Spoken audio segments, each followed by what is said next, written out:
Bonjour, je suis Martine Brisson, bienvenue. Comme promis il y a déjà 2 semaines, je m'excuse, la semaine passée, j'ai été beaucoup trop occupée. Comme promis, aujourd'hui, on va parler du Reiki, hein, parce que ça semble mystérieux pour bien des gens. Je voudrais mentionner que le Reiki, c'est pas une religion, ce n'est pas une secte. Hein? Euh, qu'est-ce que c'est le Reiki? Bon, premièrement, il y a le mot Reiki. Hein?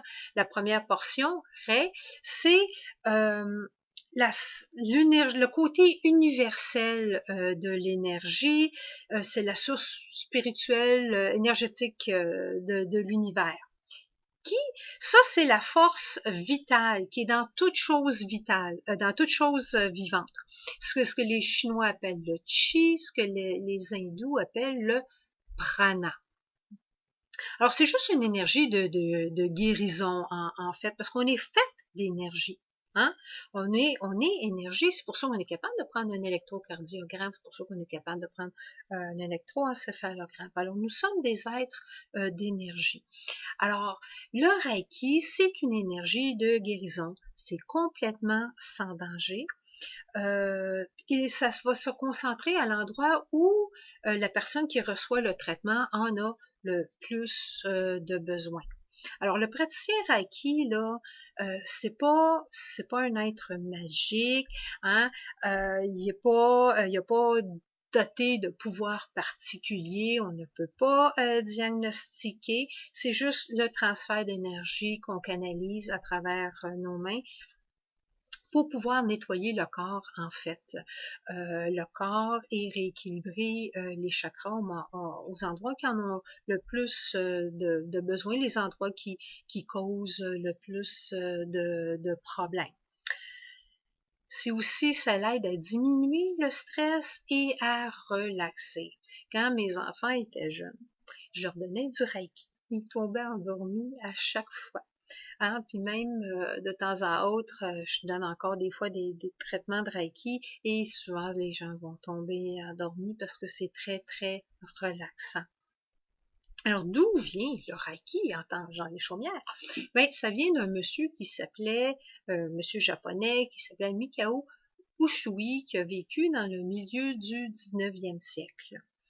Et c'est après des études, selon la tradition orale, parce que c'était surtout par tradition orale, c'est là qu'il a découvert le Reiki, et il a enseigné un de ses élèves les plus connus, est un monsieur Hayashi, avec lequel il a développé les préceptes de l'enseignement du Reiki. C'est venu en Amérique du Nord grâce à une dame nommée Takata, qui, elle, vivait à Hawaï. Elle avait été de descendance japonaise, mais elle vivait à Hawaï. Elle avait été au Japon pour une raison quelconque. Et c'est là qu'elle a appris le Reiki parce qu'elle était malade et le Reiki l'a guérie et elle l'a appris. Elle l'a ramené le Reiki à Hawaï et elle-même, elle a formé 22 maîtres et à partir de ces 22 maîtres-là, ben là, ça s'est propagé. Il y a différentes formes de Reiki maintenant. Je pense que j'ai vu au dernier, je pense qu'il y en a 70 formes de Reiki, mais toutes proviennent, si on peut dire d'une façon ou d'une autre, de Monsieur Usui. Alors presque toutes les maîtres Reiki ont Madame Takata et Hayashi pour remonter à Usui dans leur lignée. Alors, comme j'ai dit tout à l'heure, le Reiki n'est pas une secte, n'est pas une religion, mais il y a quand même certains 5 principes spirituels qui vont avec le Reiki. Alors, si vous faites des recherches sur Reiki ou si vous parlez à un maître Reiki, peut-être la formulation va être un peu différente d'une personne à l'autre, parce qu'il ne faut pas oublier que ça a été traduit du japonais. Alors, les principes, c'est juste aujourd'hui, ne te mets pas en colère. Juste pour aujourd'hui, ne vous inquiétez pas. Respectez toute vie. Honorez vos parents, vos maîtres, vos anciens et gagnez honnêtement votre vie.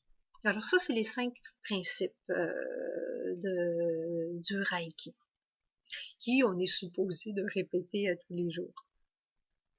Alors, comment ça se produit? Comment ça se passe, une session de Reiki? Premièrement, c'est, vous êtes tout habillé, c'est pas comme un massage. Alors, vous êtes tout habillé, vous êtes couché confortablement sur une table de massage. Et le praticien Reiki, lui, auparavant, va en fait ce qu'on appelle un gassho, c'est-à-dire une méditation. Et après ça, il fait un Reiki-O, c'est-à-dire une prière, pour que l'énergie Reiki aide la personne qui va être traitée. Là, ça me vient en anglais, là, faut la personne highest and greatest good and highest and greatest healing, pour que ça l'énergie à l'endroit où la personne en a le plus de besoin. Et là, le traitement se fait. Ça dure environ 1 heure. Et le praticien va mettre ses mains à certains endroits en particulier. Il y a différentes positions pour les mains, pour l'énergie. Souvent aussi, le praticien aussi peut passer la main à travers tout sur la personne au complet, juste pour voir, sentir les endroits où qui en ont le plus de besoin. Parce que en fait, l'énergie Reiki, c'est pour justement rééquilibrer tout, mais aussi enlever les blocages qui sont à différents endroits du corps, liés par les émotions. Comme par exemple, dans la tradition, c'est que souvent, comme la colère va se loger au niveau du foie. Hein? Fait que là, on met l'énergie, c'est pour enlever ces blocages au niveau énergétique là, pour rétablir la guérison. La guérison au niveau mental, au niveau spirituel, au niveau émotionnel, au niveau physique naturellement. Alors c'est pour ça que les gens vont consultent quelqu'un en Reiki, c'est pour enlever ces blocages au niveau énergétique et retrouver une guérison, retrouver un équilibre. Et dans les niveaux plus élevés, on utilise des symboles. Le maître, vous le verrez pas, là, mais le maître Reiki ou le praticien niveau 2, 3 et 4, dépendamment des écoles, il y en a que c'est juste 3, il y en a que c'est 4, moi c'est 4. Il y a des symboles. Puis ces symboles-là aident à travailler au niveau physique.